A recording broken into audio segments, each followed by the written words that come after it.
Welcome to night bulletin. Hyderabad Babu Jagjivan Ram భవన్లో గురుకుల విద్యార్థులకు అవార్డుల ప్రదానోత్సవం ఘనంగా జరిగింది. ఈ కార్యక్రమానికి ముఖ్యమంత్రి రేవంత్ రెడ్డి, డిప్యూటీ సీఎం బట్టి విక్రమార్క, పలువురు ఎమ్మెల్యేలు హాజరయ్యారు. విద్యారంగంలో ఉత్తమ ప్రతిభ కనబర్చిన విద్యార్థులకు సీఎం చేతుల మీదుగా అవార్డులు అందించారు.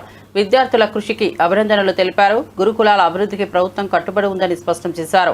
డిప్యూటీ సీఎం బట్టి విద్యా సమానత్వాన్ని గౌరవిస్తూ అందరికీ అవకాశాలు కల్పించాల్సిన అవసరం ఉందన్నారు. ఈ వేడుక విద్యార్థుల్లో కొత్త ఉత్సాహం నింపింది. కళ్యాణం ఆరోగ్యం కోసం ఉండాలని ఆ ఉద్దేశం ఈ సమాజంలో వెనుకబడి ఉన్నటువంటి అన్ని వర్గాల ప్రజానీకానికి రాష్ట్ర వనరుల నుంచి వస్తున్నటువంటి ఆదాయాన్ని దామాషా ప్రకారం ఖర్చు పెట్టి వాళ్ళందరి జీవితాల్లో వెలుగు నింపాలనే ఈ రాష్ట్ర ప్రభుత్వం యొక్క లక్ష్యంగా ముందు పెట్టుకొని ముందు పోతా ఉన్నాం తప్ప వేరే లక్ష్యం మాకు లేనే లేదు. ఇదే మా ముందున్నటువంటి లక్ష్యం. అందుకే ఇవాళ ఎవరు ఈ దేశంలో ఎవరు ఊహించలేనంత ఎత్తున ఒకటే సంవత్సరంలో దాదాపు 100 పైబడి యంగ్ ఇండియా ఇంటిగ్రేటెడ్ రెసిడెన్షియల్ స్కూల్స్ని ఒక్కొక్క స్కూలు 200 కోట్ల రూపాయలతో, not 1 crore, 2 crores, 3 crores or 20 crores, 200 crores 200 కోట్ల రూపాయలతో కనీసం 25 ఎకరాలకు తగ్గకుండా ప్రపంచంలో ఉన్నటువంటి ఈ పిల్లలందరికీ ఒక విషయం అర్థం కావాలి. మీరు మా పిల్లలు, ఈ సమాజంలో భాగస్వాములు. రేపు ఈ తెలంగాణ సమాజం పునర్నిర్మించాలంటే తెలంగాణ సమాజంలో పునర్నిర్మాణంలో మీరు భాగస్వాములు కావాలి. మీరు రాణించాలంటే మీరు చదువులో నైపుణ్యాన్ని ప్రదర్శించాలి. ఈరోజు ఉన్నత శిఖరాలకు మీరు ఎదగాలి అనంటే చదువు ఒకటే మీకు లక్ష్యంగా ఉండాలి అనేదే నా యొక్క సూచన. ఈరోజు మిత్రులారా, మీరందరూ ఆలోచన చేయండి. SC, ST, BC, minority, EWS వర్గాలుగా ఈరోజు సమాజంలో ఉన్న ఎవరికి వాళ్ళకు వేరే వేరే రెసిడెన్షియల్ స్కూళ్ళు పెట్టడం వల్ల ఒక రకమైన ఆత్మ న్యూనతా భావంలో మనం పెరగవలసిన పరిస్థితి వస్తుంది. ఎందుకు ఈ సమాజం మమ్మల్ని దళితులు కదా అని ఒక పక్కన పెట్టినరా, లేకపోతే గిరిజనులని మమ్మల్ని ఇంకొక పక్కన పెట్టినరా, బలైన వర్గాలని మమ్మల్ని చిన్నచూపు చూస్తున్నారా అని మన మనసులో ఎక్కడో ఒక దగ్గర నిగూఢమైన అభద్రతా భావం ఉంటుంది. వీటిని తొలగించాలి అనంటే మనం అందరం కలిసి చదువుకోవాలి, కలిసి పెరగాలి, కలిసి జీవితాన్ని పంచుకోవాలి. అప్పుడే ఈ ఆత్మన్యూనతా భావం పోతుంది. ఈ సమాజ నిర్మాణంలో మీరు భాగస్వాములు అవుతారు అని ఆలోచన చేసి ఈరోజు రాష్ట్ర ప్రభుత్వం young India integrated residential schools అనే ఒక విధానాన్ని తీసుకొచ్చి ఈ దేశానికి ఆదర్శంగా ఉండే విధంగా 25 ఎకరాలలో ఒక కార్పొరేట్ కాలేజీలతో పోటీ పడే విధంగా ఈచ్ స్కూల్కి 200 కోట్ల రూపాయలు కేటాయించి ఈరోజు మీకు ఒక ఇంటర్నేషనల్ స్టాండర్డ్స్ ఎడ్యుకేషన్ని, not only infrastructure, educational qualification కూడా అక్కడ ఉండే క్వాలిటీ కూడా పెంచాలి అని ఒక లక్ష్యంతో ఈరోజు మేము పనిచేస్తున్నాం. ఈరోజు చాలామంది విమర్శిస్తున్నారు. ఇవాళనే ఒక పత్రికలో చూసిన ఈ SC, ST, BC, minority, EWS పిల్లలకు 200 కోట్ల రూపాయలు పెట్టి 100 అంటే దాదాపుగా 25,000 కోట్ల రూపాయలు ఖర్చు పెట్టి కట్టాల్సిన అవసరం ఉందా అని ఒక పత్రిక రాసింది. ఒక రాజకీయ పార్టీకి సంబంధించిన పత్రిక. కరెక్టే మీ విధానంలో ఎందుకంటే మీరు అధికారంలో ఉన్నప్పుడు బర్రెలు, గొర్రెలు, చేపలు, చెప్పులు కుట్టుకోండి అనే స్కీములు మీరు తీసుకొచ్చిండ్రు. ఆనాడు బడుగు బలైన దళిత గిరిజన మైనారిటీ వర్గాలు ఏం చేయాలంటే దళితులు చెప్పులు కుట్టుకోవాలి, బలహీన వర్గాలు చేపలు పట్టుకోవాలి, ట్రైబల్స్ పందులు పెంచుకోవాలని గత ప్రభుత్వంలో స్కీములు వచ్చినాయి. మీరు అందరూ చూడండి. గత 10 సంవత్సరాలలో ఏం చెప్పారు? బర్రెలు, గొర్రెలు ఇస్తాం, చేపలు ఇస్తాం, చెప్పులు కుట్టుకోండి, మీకు స్కీములు ఇస్తామని చెప్పిండ్రు తప్ప మీకు చదువు చెప్తాం, మీకు రాజ్యాధికారం ఇస్తాం, మీ రాజ్యం బీఆర్ఎస్ పార్టీ పరిస్థితి ఎద్దేవా చేస్తూ ఎమ్మెల్యే నాయని రాజేందర్ రెడ్డి సంచలన వ్యాఖ్యలు చేశారు. ఇప్పటికైనా కల్వకుంట్ల కవిత నిజాలు మాట్లాడిందని పేర్కొన్నారు. పార్టీని లోపల నుండే శాసిస్తున్న దెయ్యాలెవరో ఆమె వెల్లడించాల్సిన అవసరం ఉందన్నారు. 4 కారు టైర్లు 4 దిక్కులకెళ్లేలా బీఆర్ఎస్ అనిశ్చితితో కూరుకుపోయిందని విమర్శించారు. 4గురికి వర్కింగ్ ప్రెసిడెంట్ పోస్టులు ఇవ్వచ్చని, కానీ 4 సీఎంలు ఎలా అవుతారని ప్రశ్నించారు. పార్టీలో నాయకత్వ సంక్షోభం తలెత్తిందని, స్పష్టమైన దిశాహీనత కనిపిస్తోందని స్పష్టం చేశారు. రాజకీయంగా బీఆర్ఎస్ పరిస్థితి దిగజారుతోందని వ్యాఖ్యానించారు. నా వ్యక్తిగత అభిప్రాయం చెప్పమంటే పార్టీ పరంగా నేను చెప్పా. దాన్ని ఊహాగానాలతో ఉన్న దాని గురించి చర్చించడం అనేది ఇప్పుడు ఇది కాదు. ఎందుకంటే ఒక్కటైతే ఇప్పటికి చెప్పగలుగుతా, కవిత గారు ఇయాటికైనా నిజం మాట్లాడినారు. దయ్యాలు భూతాలు ఉన్నాయని చెప్పింది చూసిందా, అది వాస్తవము. మరి ఆ దయ్యాలు భూతాలు ఎవరో కూడా ఆమె చెప్పాలి. ఎందుకంటే అమరవీరులటువంటి వాళ్ళ ఆత్మలు ఘోషిస్తున్నాయి. వాళ్ళ పేరు చెప్పుకొని బతికి ఇవాళ బయటకు వచ్చి ప్రభుత్వానికి వచ్చి 10 ఏళ్ళు నడుపుకుంటూ వాళ్ళ మీద పేలాలు ఎరక తిన్నారు వీళ్ళు. ఇవాళకైనా బయటకు వచ్చి మాట్లాడుతుంది. అయినా పార్టీ మునిగిపోయింది. అదో పంచార్ అయిందంటే పంచార్ దుకాణం పోయి అతుకు పెట్టుకోవచ్చు. 4 టైర్లు 4 దిక్కులు ఉరుకుతాను. 4 సీఎం కావాలంటే ఒక రాష్ట్రానికి సాధ్యమా? 4 వర్కింగ్ ప్రెసిడెంట్లు ఎత్తారు కానీ 4 సీఎంలు ఎత్తారా? నియోజకవర్గంలో నాయని అభివృద్ధికి అడుగులు మోస్తున్నాడు, కానీ తనకు సంబంధం లేని నియోజకవర్గంలో అడుగుపెట్టి హల్చల్ చేసి ఎంజిఎంలో చేసిందనే ఒక ఆరోపణలు వస్తున్నాయి. దాని మీద ఎవరినైంది? మీకు ఫస్ట్ ఆఫ్ ఆల్ ఏంటంటే తెలుసుకోవాల్సింది, నేను డెవలప్మెంట్ కమిటీ మెంబర్ని ఎంజిఎంకు, డెవలప్మెంట్ కమిటీ మెంబర్ని ఎంజిఎంకు. రెండవది ఇక్కడ ఉన్న దానివల్ల నేను ఎంజిఎంకు పోవటం వలన నష్టం జరిగిందా లాభం జరిగిందా అనేది ఒక్కరితోటి నష్టం జరిగింది అనిపిస్తే నేను చెప్పలేసుకొని పొరపాటు అయింది అంట. అంతేగాని సంబంధం లేని కాన్స్టిట్యున్సీ అంటానికి అర్థం ఏంటిది? అది ఛత్తీస్గఢ్కి వెళ్ళి వస్తారు ఇక్కడికి పేషెంట్లు. ఖమ్మము, ఛత్తీస్గఢ్, నల్గొండ ఈ అన్ని దిక్కులకి వెళ్ళి వచ్చే పేషెంట్లు అది కన్న తల్లి లాంటిది. నేను పోయి అడుగుతున్నా కాబట్టే 77 మంది డ్యూటీలో ఉండి లేకుండా ఉన్నారు కాబట్టి బయటకు వచ్చిన దొంగతనం. ఇవాళ దాని ప్రక్షాళన జరుగుతుంది. మరి నేను చేసింది మంచా చెడ్డా దాని గురించి ఆలోచించవలసిన అవసరం లేదు. నా కాన్స్టిట్యున్సీ అనేది కాదు. నేను డెవలప్మెంట్ కమిటీ మెంబర్ని. నేను అట్లా అడిగితే నేను మళ్ళీ కూడా ఇలా పోతా. దాని గురించి ఏమీ ఇదని లేదు. విన్నారా? నేను అది నలుగురికి మంచి జరుగుతుంది అని అంటే ఎవరికి భయపడవలసిన అవసరం నాకు లేదు. అది ఎవరి జాగిరి కాదు, ఎవరి పట్టా కాదు. టీడీపీలోని కొంతమంది ప్రత్యర్థులతో చేతులు కలిపి మన మధ్య కోవర్టులుగా మాయమవుతూ హత్య రాజకీయాలకు ప్రోత్సాహం ఇస్తున్నారని సీఎం చంద్రబాబు నాయుడు సంచలన వ్యాఖ్యలు చేశారు. ఈ పరిస్థితుల్లో తాను ఇకపై ఎవరిని నమ్మడం లేదన్నారు. పార్టీలో ఉండి తప్పుదారి పట్టించే వారిని ఎట్టి పరిస్థితుల్లోనూ వదిలిపెట్టబోనని హెచ్చరించారు. తప్పుడు కార్యకలాపాలకు పాల్పడే కార్యకర్తలపై కఠిన చర్యలు తప్పవని స్పష్టం చేశారు. పార్టీ శ్రేయస్సు కోసం ప్రతి ఒక్కరూ నిజాయితీగా ఉండాలని కోరారు. ఈ వ్యాఖ్యలు టీడీపీ వర్గాల్లో కలకలం రేపుతున్నాయి. పార్టీలో అంతర్గత వ్యవహారాలు బయటపడుతున్నాయన్న చర్చ కొనసాగుతోంది. చౌదరి, సంతనూతలపాడు, పల్నాడు హత్యలు జరిగాయి. హత్యలు జరిగితే నాకు అనుమానం వచ్చింది. ఇప్పుడు నేను ఎవరిని నమ్మడం లేదు. ప్రతి ఒక్క విషయాన్ని కూడా సందేహం పెట్టుకొని మనసులో వేరే విధంగా నేను ఆలోచించి ఎవరు చేశారని ఆలోచించే పరిస్థితికి వచ్చాను. చేస్తే కొంతమంది మన దగ్గరుండి వాళ్లకు కోవర్ట్లుగా పనిచేస్తూ వాళ్ళ ప్రోత్సాహంతో ఇష్టానుసారం హత్యా రాజకీయాలు చేస్తున్నారు. మన చేతితో మన వేలుతో మన కన్ను పొడుచుకొని తద్వారా 2 పనులు. ఇది తెలుగుదేశం పార్టీ వాళ్ళు వీళ్ళనే చంపుకుంటున్నారు అని చెడ్డ పేరు తేవడం, వాళ్ళ టార్గెట్ని సులభంగా ఎలిమినేట్ చేయడం. ఇది నేరస్తులు చేసే కనికట్టు మాయ. అందుకే చెప్తున్నా, ఎవరైనా సరే మన కార్యకర్తలు కూడా ఇలాంటి తప్పుడు పనులు చేస్తే ఏ కార్యకర్తను కూడా నేను ఉపేక్షించనని మరొక్కసారి మీ అందరికీ విజ్ఞప్తి. మీరు నా మీద ఒక బాధ్యత పెట్టారు. ఈ బాధ్యత నా ఒక్కడి వల్ల సాధ్యం కాదు. నా బలం బలగం తెలుగుదేశం పార్టీ, ముఖ్యంగా ఇక్కడ ఉండే నాయకత్వం అని చెప్పి కూడా నేను మీకు తెలియజేసుకుంటున్నా. మీరు నిన్న ఈరోజు ఏ స్ఫూర్తి అయితే ఇచ్చారో, ఎంత బ్రహ్మాండంగా అయితే మీరు సహకరించారో మీ సహకారం చూస్తున్నాను.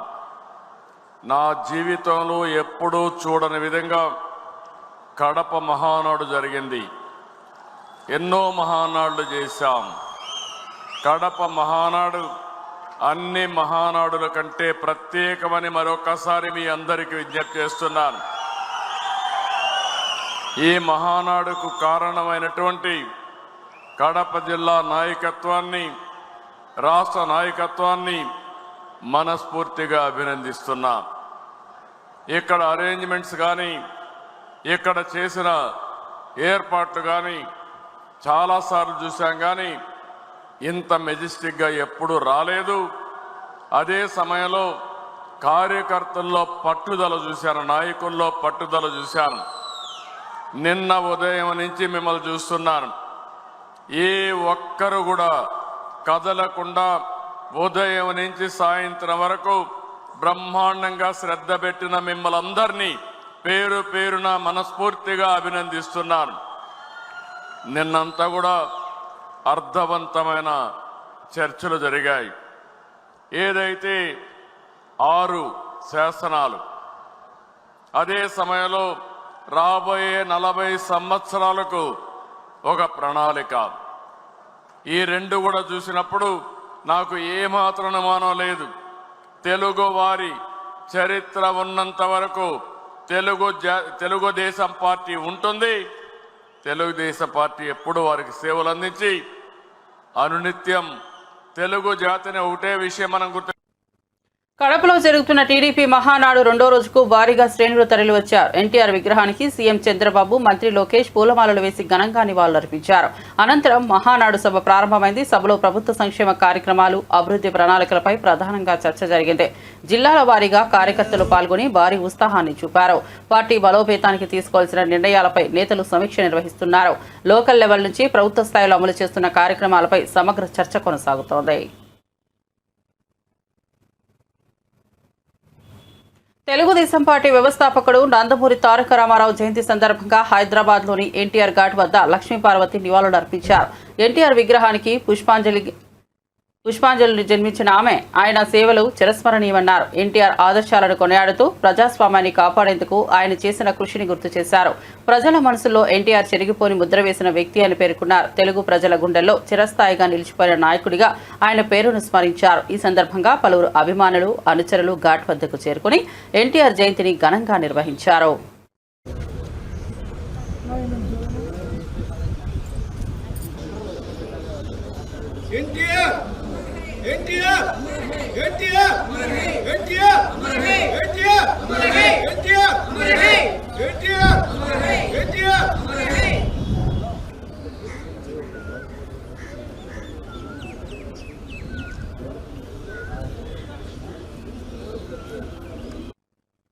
తెలుగుదేశం పార్టీ వ్యవస్థాపకుడు నందమూరి తారక రామారావు జయంతి సందర్భంగా హైదరాబాద్లోని ఎన్టీఆర్ ఘాట్ వద్ద జూనియర్ ఎన్టీఆర్, కళ్యాణరామ్ ఘన నివాళులు అర్పించారు.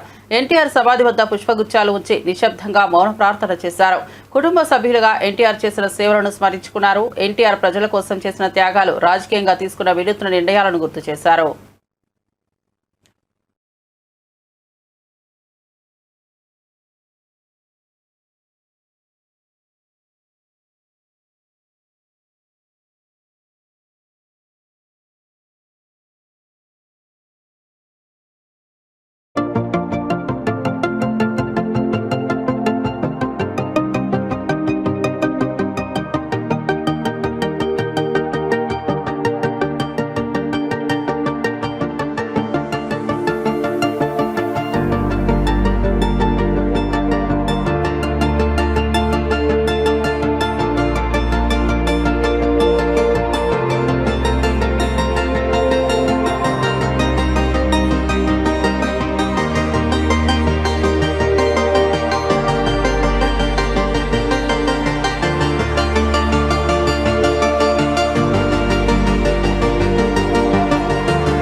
ప్రియనేత నందమూరి తారక రామారావు 102వ జయంతిని పురస్కరించుకుని హైదరాబాద్ ట్యాంక్ బండ్ వద్ద ఉన్న ఎన్టీఆర్ విగ్రహానికి నారా భువనేశ్వరి తన మనవడితో కలిసి నివాళులర్పించారు.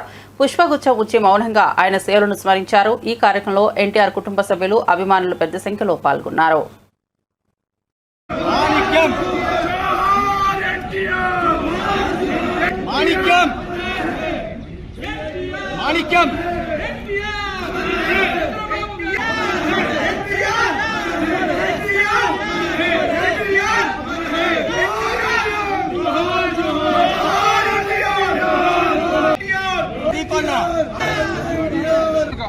జరగని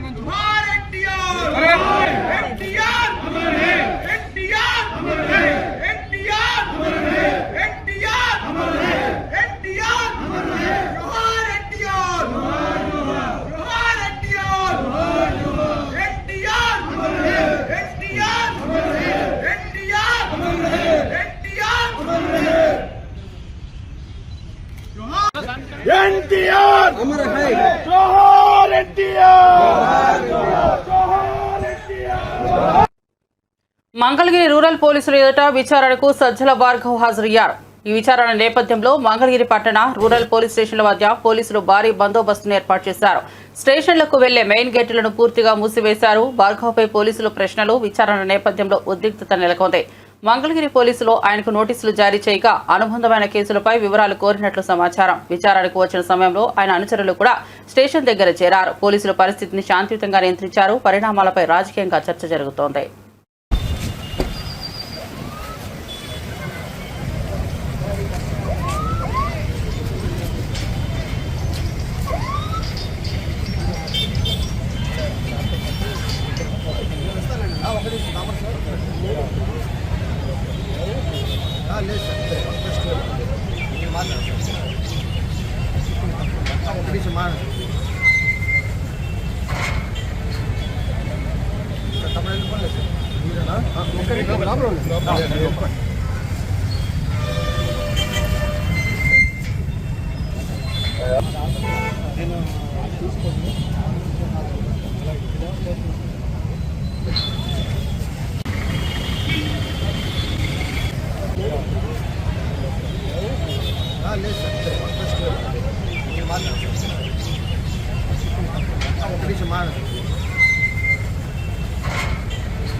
ప్రముఖ సినీ నిర్మాత దిల్ రాజు శ్రీకాళహస్తీశ్వర స్వామి ఆలయాన్ని సందర్శించారు. స్వామి మరియు అమ్మవార్లను దర్శించుకున్న ఆయన అనంతరం శ్రీ మృత్యుంజయ స్వామి సన్నిధి వద్ద తీర్థ ప్రసాదాలు మరియు చిత్రపటాన్ని అందుకున్నారు.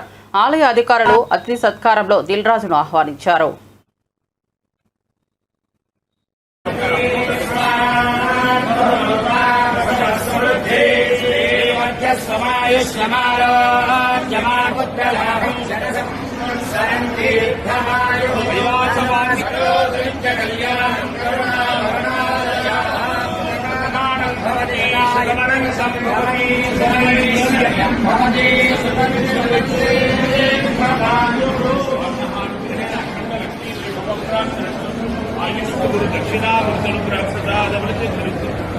దర్శన ప్రాప్తి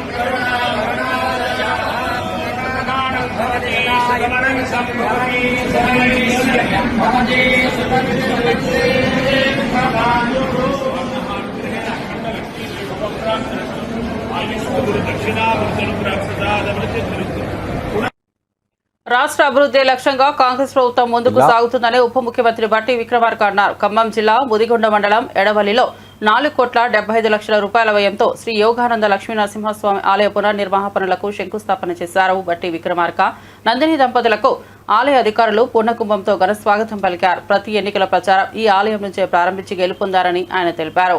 స్వామివారి ఆశీస్సులతో పనులు వేగంగా పూర్తవుతాయని ఆశాభావం వ్యక్తం చేశారు. పాలన అందిస్తా ఉంది కాబట్టి ఇవాళ ఋతుపవనాలు కూడా మనం ఆశించిన దానికంటే ముందే రాష్ట్రంలో ప్రవేశించి చల్లగా వర్షాలు పడతా ఉన్నాయి. పాడి పంటలు సుభిక్షంగా ఉండేటట్టు ముందుకు పోతా ఉంది. కేవలం రైతులు వ్యవసాయమే కాకుండా సమాజంలో ఉన్నటువంటి అన్ని వర్గాల ప్రజానికం కోసం కూడా రాష్ట్ర ప్రభుత్వం నిధులన్నింటినీ సమగ్రంగా ప్రణాళికాబద్ధంగా కొన్ని పథకాలు తయారు చేసుకుని ముందుకు పోతా ఉన్నాం. ఈ పథకాలన్నీ కూడా ప్రజా సంక్షేమం కోసం పనిచేసేటువంటి కార్యక్రమాలు, సంపదని సృష్టిస్తా ఉన్నాం.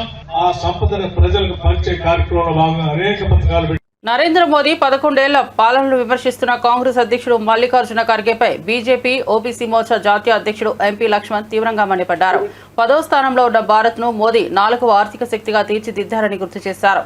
మోదీ పాలనలో standup, startup, make in India వంటి కార్యక్రమాలు దేశ అభివృద్ధికి ఊతమిచ్చాయని ప్రశంసించారు.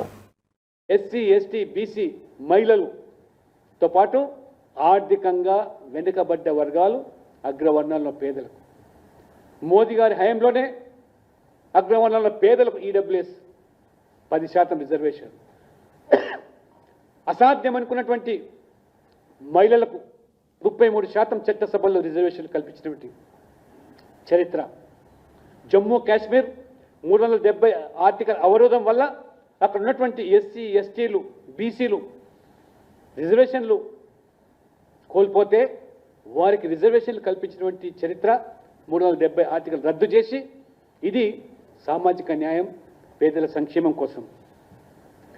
రైతుల విషయంలో మీరు మీ హయాంలో యూరియా కొరత, యూరియా బస్తాలు పొందాలంటే పోలీస్ స్టేషన్లలో యూరియా అమ్మిన చరిత్ర మీది. చెప్పులు పెట్టి బస్తాల కోసం పరిగాపులు కాసి ప్రాణాలు కోల్పోయిన సంగతులు ఆ రోజు మీ హయాంలో. కల్తీ విత్తనాలు, పంటలకు బీమా లేని దుస్థితి. కానీ ఇవాళ మరి మోదీ గారు హయాంలో ఇవాళ ఎంఎస్పీలు లేదా ఇవాళ నకిలీ విత్తనాలు అరికట్టి ఎరువుల కర్మాగారాలను పునరుద్ధరింపజేసి ఏ రకంగా ఇవాళ మరి విత్తన భాండాగారాన్ని కానివ్వండి, ఎరువుల కర్మాగారాన్ని కానివ్వండి, ఇవాళ రైతులకు అందుబాటులో సబ్సిడీ మీద ఇవాళ రైతులకు ఆ రోజు మీ హయాంలో సాగునీటి కరువు అయితే ఇవాళ నామాత్రం మద్దతు ధర అయితే ఇవాళ మద్దతు ధర 1కి 3 సార్లు పెంచి ఇప్పుడు సమృద్ధిగా యూరియా, కృషి సించాయి యోజనల వంటి అనేకమైనటువంటి సాగునీటి వసతులు, సాయిల్ హెల్త్ కార్డులో భూసార పరీక్షలు, ఆపత్కాలంలో ఆదుకునేందుకు పంటల బీమా ఇవాళ ఏ రకంగా గణనీయంగా మద్దతు ధర పెంచడం. 2014లో కనీస మద్దతు ధర 1310 రూపాయలుంటే ఇప్పుడు 2300 రూపాయలు, అంటే దాదాపు 1000 రెట్లు పెంచినటువంటి చరిత్ర. ఇది అచ్చేదీని కాదాన్ని మల్లికార్జున్ ఖర్గే గారిని కాంగ్రెస్ అధ్యక్షుని ప్రశ్నిస్తూ ఉన్నారు. ఇవాళ మహిళా సాధికారత దిశగా మోదీ ప్రభుత్వం అనేకమైన చర్యలు, బేటీ బచావ్ బేటీ పడావ్, మాతృవందన యోజన, ఇవాళ గర్భిణీ మహిళలకు 12 వారాలు మీరు సెలవు దినంగా ఉంటే ఇప్పుడు 26 వారాల ఇవాళ ప్రసూతి సెలవు, పూర్తి జీవిత భత్యాలతో, స్వచ్ఛ భారత్ పేరు మీద మహిళల ఆత్మగౌరవాన్ని ఏ రకంగా ఇవాళ మరుగుదొడ్లు నిర్మించి చరిత్రను సృష్టించారు. పేదవాళ్లకు బ్యాంకు ఖాతాలను అందులోకి అందుబాటులోకి తీసుకొచ్చి దాదాపు 60 కోట్ల మందికి ఇవాళ బ్యాంకు అకౌంట్ లేని వారికి బ్యాంకు పరిధిలోకి తీసుకొచ్చి ఏ రకంగా ఇవాళ మహిళలకు కూడా పెద్దపీట వేస్తున్నారో, ముస్లిం మహిళల ట్రిపుల్ తలాక్ విషయంలో కానివ్వండి, చట్టసభలో మహిళల రిజర్వేషన్ కానివ్వండి, ఆ రకంగా మరి సామాజిక న్యాయం పేరు మీద మీరు ఆ రోజు రాజ్యాంగ నిర్మాత డాక్టర్ బాబాసాహెబ్ అంబేద్కర్ గారిని అడుగడుగున తమ జీవితకాలంలో అవమానిస్తే మోదీ గారి ప్రభుత్వం వారి యొక్క మరి పుట్టిన గ్రామం మావు నుంచి మొదలుకుంటే అంతిమ శ్వాస వదిలేటువంటి అన్ని ప్రాంతాలు పంచతీర్థ పేరు మీద అభివృద్ధి చేసి అంబేద్కర్ గారి యొక్క ఆశయాలను ఏ రకంగా ఇవాళ మోదీ ప్రభుత్వం అమలు చేస్తూ ఒక దళితుని రాష్ట్రపతిగా, ఒక ఆదివాసీ మహిళను రాష్ట్రపతిగా ఏ రకంగా మోదీ ప్రభుత్వం మరి చేసినటువంటి దానికి అడ్డుపడ్డటువంటి మీరు ఈరోజు ఓబీసీల గురించి మొసలి కన్నీరు కార్చేటువంటి రాహుల్ గాంధీ గారు, అడుగడుగున ఓబీసీ రిజర్వేషన్ అడ్డుపడ్డటువంటి మీ కుటుంబం, నెహ్రూ నుంచి మొదలుకుంటే రాజీవ్ గాంధీ వరకు నేషనల్ బ్యాక్వర్డ్ క్లాస్ కమిషన్కు, ఆ రకంగా కాన్స్టిట్యూషనల్ స్టేటస్, ఈ రకంగా ఇవాళ భారతదేశం బద్ధ విరోధమైనటువంటి అమెరికాతోను రష్యాతోను కూడా దౌత్యపరమైనటువంటి సంబంధాలు మెరుగుపరుస్తూ ఏ రకంగా ఇవాళ స్నేహహస్తాన్ని చాటుతున్నదో ఇటు ఇజ్రాయెల్తోనూ కాకతీయ యూనివర్సిటీ స్థాపనకు 50 ఏళ్లు పూర్తయిన సందర్భంగా ఆగస్టు 19న గోల్డెన్ జూబ్లీ ఉత్సవాలను నిర్వహించనున్నట్లు university vice chancellor Pratap Reddy వెల్లడించారు. అకాడమిక్ క్యాలెండర్ ప్రకారం పరీక్షలు నిర్వహిస్తామని స్పష్టం చేశారు. విద్యార్థులు ఎదుర్కొంటున్న సమస్యలను పరిష్కరించేందుకు కృషి చేస్తానన్నారు. యూనివర్సిటీ అభివృద్ధి కోసం ప్రభుత్వం దృష్టిని ఆకర్షించి పెద్ద ఎత్తున నిధులు తీసుకొచ్చేలా ఎంహెచ్ఆర్ను కలుస్తామని తెలిపారు. ఉద్యోగుల విషయంలో నిబంధనల ప్రకారమే వ్యవహరించనున్నట్లు పేర్కొన్నారు. కాంట్రాక్ట్ ఉద్యోగుల వ్యవహారంలో యూనివర్సిటీ ప్రమేయం ఉండదని, ప్రభుత్వం నిర్ణయం మేరకే ముందుకెళ్తామని స్పష్టం చేశారు. ఇప్పుడున్న వాళ్ళందరూ కలిసి ఒక విద్యా సంస్థలో చదువుకుని వాళ్ళ క్యారియర్ చేసిన కనుక వాళ్ళకు ఒక బ్యాక్ మన సొంత ఇంటికి వస్తే ఎట్లా ఉంటుందో అటువంటి సెలబ్రేషన్స్ ఉండాలి. ఇయర్ లాంగ్ వాళ్ళని కలుపుకొని ఒక సెలబ్రేషన్ మూమెంట్ తీసుకురావాలని గోల్డెన్ జూబ్లీ పెట్టడం. తెలంగాణలో ఉన్న దాంట్లో socio economic, cultural and tribal, Dalit detail ఎంత చెప్పడం లేదంటే నేను గవర్నమెంట్ ప్రపోజల్ పెట్టాను, వస్తే సక్సెస్ఫుల్ అయింది.